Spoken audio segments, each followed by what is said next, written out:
2-minute drill. Everything ain't gonna be 2 minutes though. Let's get it. Money are you guys making? And give me a PR answer. You don't have to actually like. No, I want to hear more about it. Personally, I can speak for me. Mm-hmm. Sophie, I think is at 3-4 mil a month. That she's doing really, really well.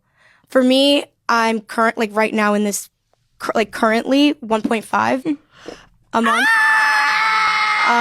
You're 20. Julia, Julia's on the brink of like 800. Oh my God. Yeah, no, I'm sick to my stomach. Yeah. And I'm so proud of you. Thanks. And it's so insane. I need that. Thanks. It's so insane.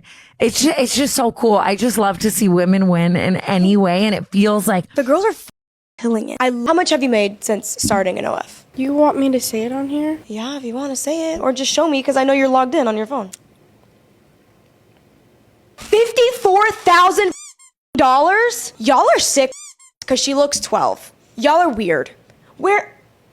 I bet it... I don't even know what to say. $54,000 in a week. You're sick. Y'all are sick. Twisted. Sick. It's like OnlyFans. These girls go, don't objectify us. We'll objectify us. Why are modern times and young people so pro-sex worker, but so anti-sex customer? If I said I was home all day just watching OnlyFans chicks, everyone would be like, ugh, keep that to yourself, pervert. Yeah, right? But like, sure. but if a girl's like, oh, I worked today for 6 hours on OnlyFans, people are like, you go, girl. Get that money. And everybody like 30 and under is like, he getting paid though. Right. She getting paid though. You know who's really rich? Napoleon. Stalin, really rich guy. You know that Hitler had multiple properties. He's getting paid though. He doing him. It's a terrible argument. I'll comment on some guy doing a terrible thing on Instagram and everyone's like, yeah, but you talking about him. He rich though. You're like, yeah, he's a piece of shit. So you just seen what he just talked about in action in the earlier clips. You see the first clip, they're like, oh my goodness, you're my hero. You make so much money showing your twat. And then you see the second video, the chick who just got praised is shaming the customer. She's shaming the customer. And it's just a funny dynamic that the 304s, they are not getting a lot of the shame that they used to. And guess who is getting shame from all angles? The customer. Because even in this space, what do? You're a simp. You're a simp. So like we look down on them, the women look down on them. You know, the actual women that they're buying from don't like them. They actually despise them. And this is something that I try to tell guys. Like, I don't know if any of y'all listening to this, like, listen, I know if y'all actually bought something, y'all not going to get in the comments and say something. I want you to know the people you are buying shit from don't appreciate that shit at all. Even if you go to strip clubs, they don't like you. And it's not just that they don't like you. They actually loathe you. They fucking hate you. And you just seen a little bit of that come out with her. Now, the last time I said that on an OF vid, you know, a lot of chicks who probably are into this stuff or just, you know, whatever the case may be, and a few zesty besties came and tried to slay me for saying that. Now, this is the thing. I'm not trying to have a conversation with them or appeal to them. I really don't care what they think. I don't. Because the thing is, with a strong enough bias, anything is justifiable. And this is the thing. I don't have a strong bias towards anything for real. Not enough to make me delusional. But the point is, you know, if you like that these chicks despise you and like taking your money and scamming you and stuff like that, then keep giving it up. Keep giving it up. And even then, I'm not even against shaming you motherfuckers, because these chicks shouldn't be millionaires. Like, you guys should not be consuming this with all the free stuff out there. Like, you're not even getting no personal experience. Like, what are we doing? Like, bro, 54,000, what are you guys doing? But that's the funniest part to me, like, that they make so much money off of your weakness and they are not even grateful for it. I've never seen any gratitude out of any OnlyFans chick ever. I've never seen it, but guess what I've seen? a lot of apathy, and a lot of just hatred and just disgust towards the people who actually spend the money. Bad Baby said that the people who bought her OnlyFans and made her a multimillionaire should be in jail because she dropped it the moment they turned 18. The moment she turned 18, she capitalized off of it, got like, 57 million or 70 something million all together, whatever the case may be. And then years later, she's sitting down with DDG, like, I done bought every car, I done bought everything, like, I'll never have to work again. I don't have to do nothing again. There is not an ounce of gratefulness that she has ever expressed to anybody that has bought anything from her. Even fucking Walmart will thank their customers. Like, what are we, like, so that whole dynamic, you should get that. You should get that. So the dudes are getting shamed. And I'm not even against the dudes getting shamed. But when we look at the chicks, you got the chick sitting on the couch talking about you, my hero, and like, oh my goodness, you're so amazing. I'm proud of you, all this stuff. It's like Buddy said, we are in a pro-sex work society now. That's what it is. These 304s, they cannot do any wrong. It is praisable. You got dudes out here, oh, I can't knock the hustle, okay? And listen, I'll be honest, I probably have said that before. I don't know if I ever said that on here, but it's possible that I've said that before. But at the same time, these other talking points that I have, they've been consistent. That these chicks fucking hate you. And you need to stop giving them your fucking money. I just got done doing a video where a chick was talking about, oh yeah, quality women, quality women. Like, this is the normal, like, women see other women. Like, the average woman sees another woman getting paid millions or tens of thousands, hundreds of thousands off pictures and videos online of their naked body, coochie, all that stuff. And it excites them. It motivates them. It inspires them. That is where we are at. We are at inspirational whoring. That is where we are at as a society. That is the state of, air quote, the modern woman. Like, they're inspired by hoeing at a different level than, like, 5 to 7 years ago. I won't even say 5. I really say like 8 to 10 years ago, where it was like, let's go to the pole dance class. Let's play like we strippers, but I don't got the heart to actually go and get on a pole in a fucking hole in the wall club. I don't actually got that heart, but I will go and do the pole dance classes. And then I will get in front of people and say that it's fucking art, when really it's not fucking art here. That's not what people are doing it for. You're doing that to get some guap as a stripper. That's what you're doing it for. You're not doing it to go to the pole dance Olympics in Australia. That's not what you're doing it for. I done spent enough time on this. Let's get to the next clip. I'm high maintenance because I'm high value and I need your behavior towards me to match my caliber. My children's father, who has not been a father for the past 2 years. Now you're single, mom. This one is light work. I've said it before. Chicks will get on the internet and say they want this, they want this, they want the most ballerific, ambitious person. And then you look at the person that they had kids with, that they chose to carry a child for 9 months. And they got all the complaints in the world about this guy. And this guy is nothing that matches any of the standards that they say they have. But they want you to be better than the guy that they carried a child for. It's the craziest shit. And let me take it a step further than that.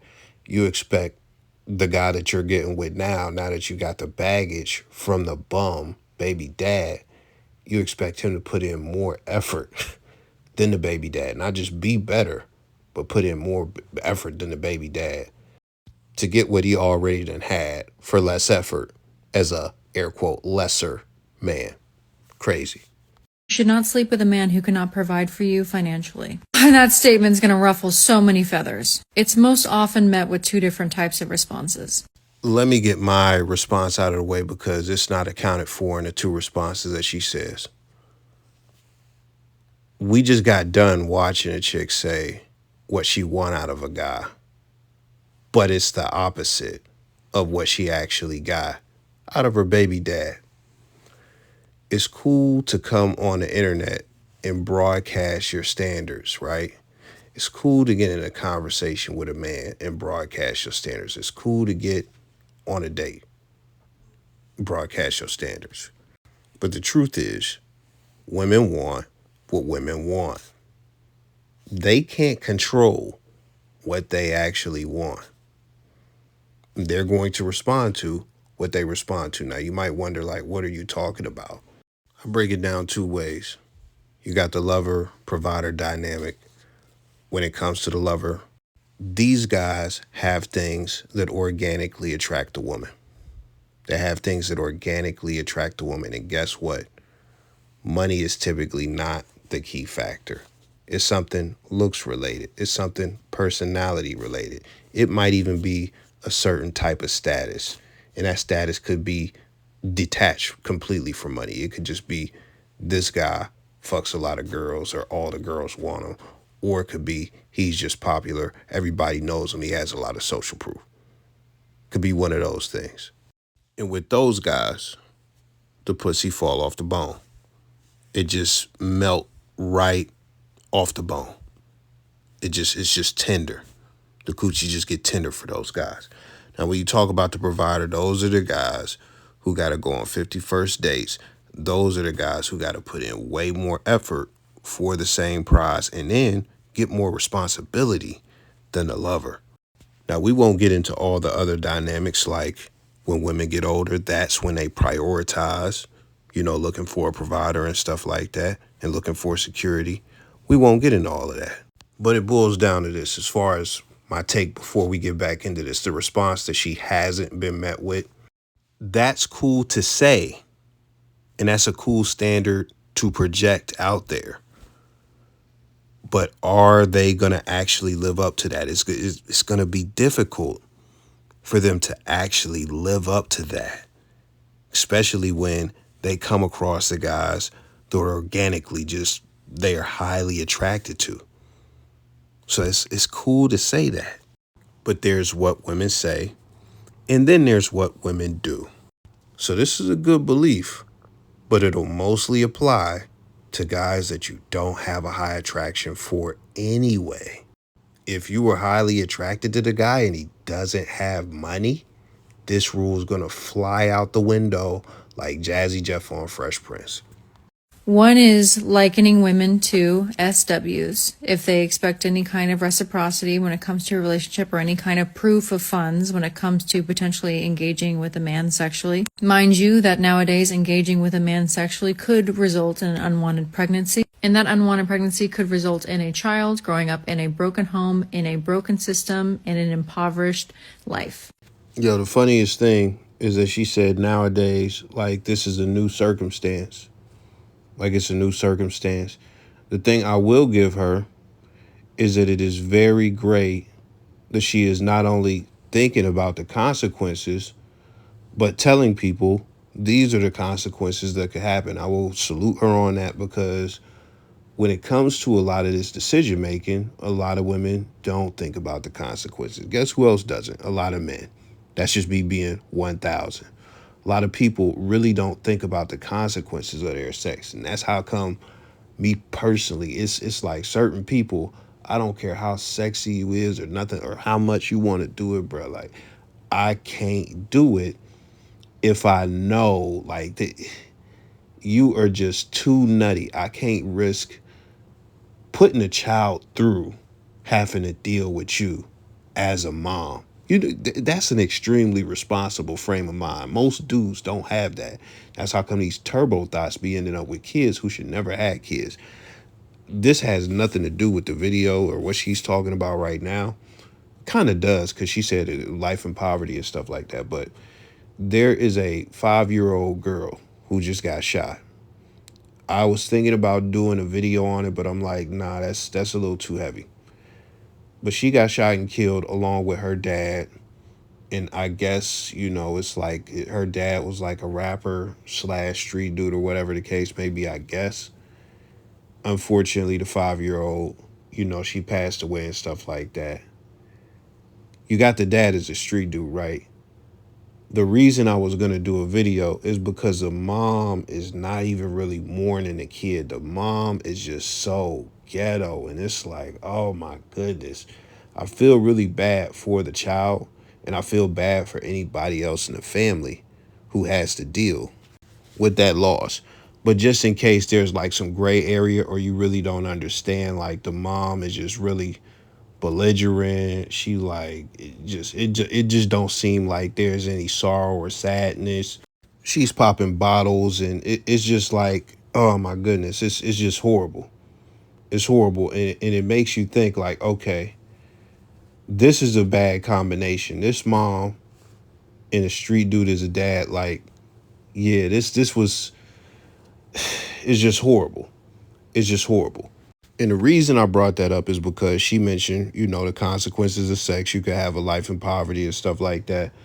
But also, you could get a nutty baby mom, or you could get a baby dad that unfortunately, like, may put your kids in danger, may not. And even in the people who did that, the dad was just existing. I don't know if he had beef or whatever, but nobody should be shooting at you like when you got your kid. Like, that shouldn't be happening on some like street code stuff. But we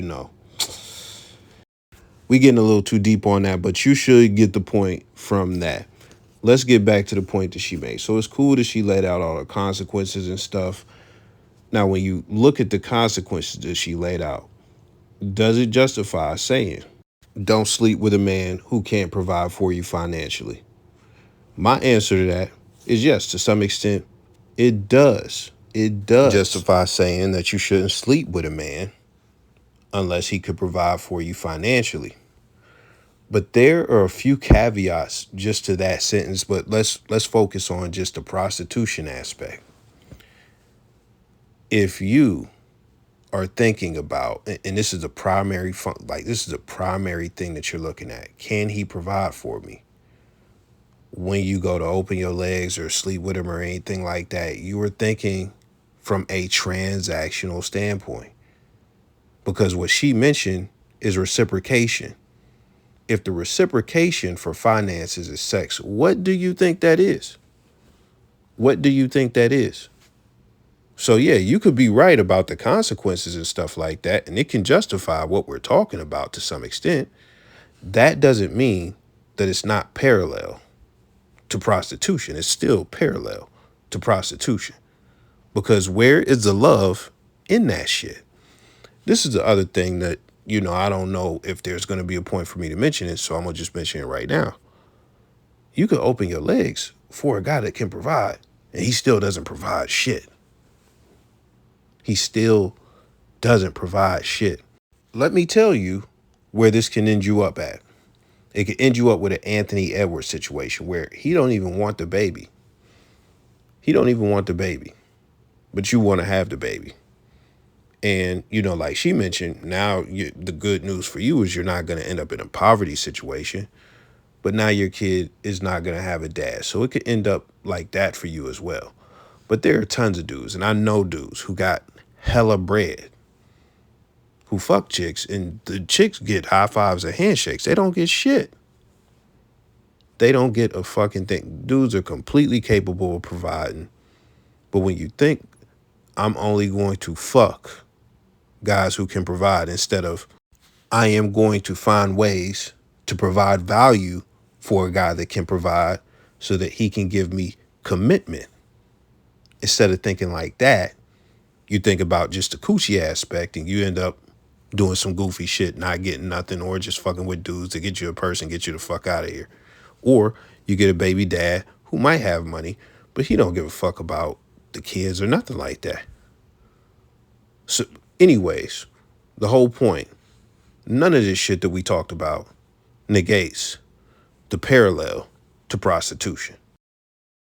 The second response I get the most is, oh, isn't that classist? Isn't it elitist? And in this stage of late stage capitalism, only so many men can afford to, financially provide, does that just mean that the rest of the men can't have, relationships, romantic relationships, sexual relationships with women? Okay, so by that statement, you were acknowledging the where we're at. We're at late stage capitalism, potentially bringing a child into this world with the capitalism on all of our necks the way it is. You see how hard it is to have any kind of upward mobility as a man, right? Otherwise, you'd be doing it. Bringing a child into poverty is child abuse. Risking that is child abuse. And it is women's responsibility to choose from the best suitors, to choose from the men who have figured out the system and are providing for themselves and can provide for a family. That has always been our job throughout all of history.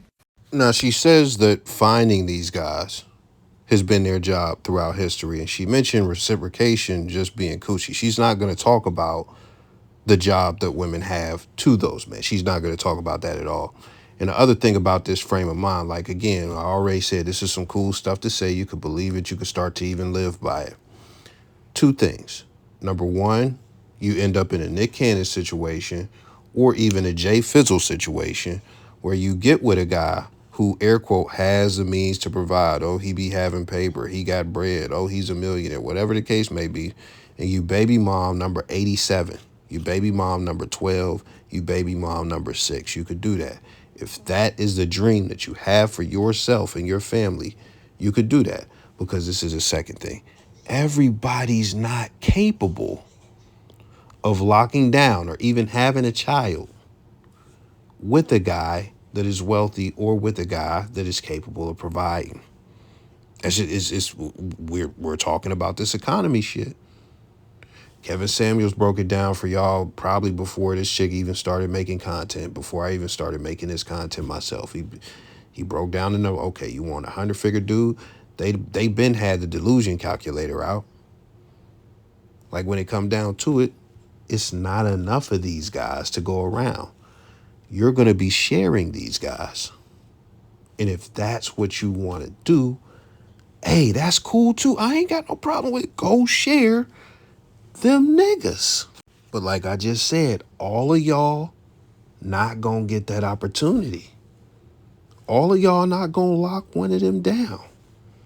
Some of y'all going to be baby moms. And the reason why the stakes are so high now is because our rights to have an abortion were revoked. It has become increasingly difficult, if not impossible, for the majority of American women to have access to abortion. If you want to talk about classes, let's start the conversation there. Because only very wealthy women are going to be able to afford to have access to abortion if their state does not allow abortion. So if you cared so much about late stage capitalism or about you being able to potentially engage in romantic or sexual relationships with women, even though you don't have anything going for yourself financially, if you cared about that, maybe you should have cared when our rights got revoked. But last time I checked, none of you did. See, this doesn't apply to me because even though I didn't march, I'm in a state where abortion is still legal. So it's like, I don't know what to say. But when it comes to her telling women to make, smarter decisions based on the consequences, that's cool. That's cool. Again, my whole stance from the beginning is it's cool to say. But what you're actually going to do, that's a whole different story. Because contrary to the belief of the Rick Ross song, Money Make Me Come, money doesn't actually make anybody come. Excuse me, you have like the skinniest waist and the fattest ass in this gym. Are you serious? Yeah, I just want to let you know that. Oh, thank you. That's so sweet. You've got the fattest ass and the tightest waist in this gym.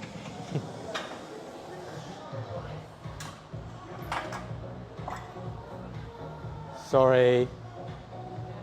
Who is worse, a man who rejects a woman because she's overweight or a woman who rejects a man because he's short? A man rejecting a woman that's overweight because you making her self-confidence go down. You basically tell her she's too big. That's not nice. The man rejecting a woman for her weight is more wrong because it's just wrong because a woman rejecting a man because he's too short. Because it's there's nothing you can do about height. If you're short, you're short. Tall, you tall. So you should just accept him for what it is, especially if he's your type. He's a good man. Then rock with him. A woman rejecting a man because of their height is worse. So a woman's weight could change. It could fluctuate. It could go big, small, whatever. But a man's height kind of is, it doesn't really change like that, after a certain age. Rejecting a man because of his height is worse for obvious reasons. Can't control that shit. Nothing he could do. My son ain't gonna get leg implants to extend his shit. Weight, that's something you could control, something you could do about it. It may be hard, but it's definitely something you could do about it. I mean, you already know my answer. I don't even got to get into that. But it's very funny that the first woman, everything that she said could be applied to the guy. Like, oh, it's cutting down her confidence. It's not nice to say, all this stuff. Like, that could apply to a short guy. But the other thing is, we all know, and the guy mentioned it in the video, you could change your weight. You can't change your height. You just can't. So it is what it is. And women can have their preferences. I'm not mad at it. But, the question was asked, so I just have to go with what people said and respond to that. Now, one thing I do want to highlight is that it's just funny how biases work to where there are certain types of people who, no matter what logic they are presented, they're just going to go with their bias. Like, they're going to fight against logic to go with their bias. And they will even begin to say nonsensical things to support it. And trust me, this is not a woman thing. This is not a woman thing at all. I'm debating with somebody about Kendrick Lamar right now, and I'm dealing with that right now. And it's a dude. And you see this in a lot of politics, and it's not anything new at all. But that's all I got for that. We're going to talk about this picture very quickly. This guy is a rapper that I've never heard of, with 5 women pregnant at 22 years old at the same time. That is crazy. And guess what? Is he a provider? We watched that video earlier. Is this guy a provider? Did they all smash him because he provider? Is they going to get out of a life of poverty, all sharing this one guy at 22? And the good question is, why did each one of these individual chicks want to let him nut inside of them raw? Why? I won't even speculate on it. Y'all let me know what y'all think. I'm out. Have a good day.